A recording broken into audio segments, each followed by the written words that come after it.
আসসালামু আলাইকুম বন্ধুরা, শীতের পূর্বে আপনাদের করণীয় কী হবে সে সম্পর্কে আমরা আজকের এই ভিডিওতে বিস্তারিত আলোচনা করব। তো ভিডিওর শুরুতে আমরা আগে আমাদের ঘরের পুরো ঘরের পুরনো লিটার একদম পরিষ্কার করে নিয়েছি। তো আপনারাও এইভাবে ঘরের পুরনো লিটার পরিষ্কার করবেন। এরপর ঘরে সুন্দর করে চুন প্রয়োগ করবেন। চুন প্রয়োগের পরে চুন শুকায় গেলে সুন্দর করে জীবাণুনাশক দিয়ে স্প্রে করবেন এবং তারপরে নতুন করে লিটার বিছিয়ে দিবেন এবং সবসময় জীবাণুনাশক স্প্রে হিসেবে আপনার ঘরের সামনে একটা বোতলের মধ্যে পানি বা জীবাণুনাশক স্প্রে যেটা ব্যবহার করেন সেটা রেখে দিবেন।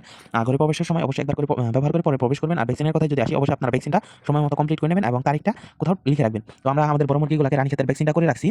আর গাম্বুর ভ্যাকসিনটা এভেলেবল হয় নাই, এজন্য আমরা করাইতে পারি নাই। তো আমাদের পশু হাসপাতালে যেসব ভ্যাকসিন আমরা পাই সেসব আমরা করাই নাই। আর যেগুলো পাওয়া যায় না সেগুলো আর করাই না। যেহেতু আমাদের মুরগি অল্প আর ভ্যাকসিন কিন্তু একবার গোলার পরে ওইগুলো আর ফ্রিজেও রাখা যায় না।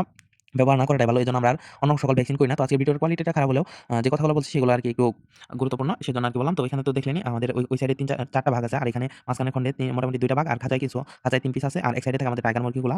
তো আ ভ্যাকসিন আর পর্দা সবসময় আপনারা শীতের দিনে একটু দেরিতে তোলার চেষ্টা করবেন। খাবার পানিটা আগেই ভালো জ্বালিয়ে দিয়ে দিবেন এবং পর্দাটা একটু দেরিতে তুলবেন। যেহেতু শীতে ঠান্ডা লাগলে আর শীতের সময় মুরগি বেশি একটু ভাইরাস জনিত সমস্যায় আক্রান্ত হয়। এ সময় বাহিরের মানুষ খামারে প্রবেশ করতে না দেওয়াই ভালো। আপনারা বেশি মানুষ প্রবেশ করতে দেবেন না। এগুলো মেনে চললে ইনশাআল্লাহ আপনাদের মুরগি ভাইরাস জনিত সমস্যা থেকে দূরে থাকবে। তো বাকিটা আল্লাহ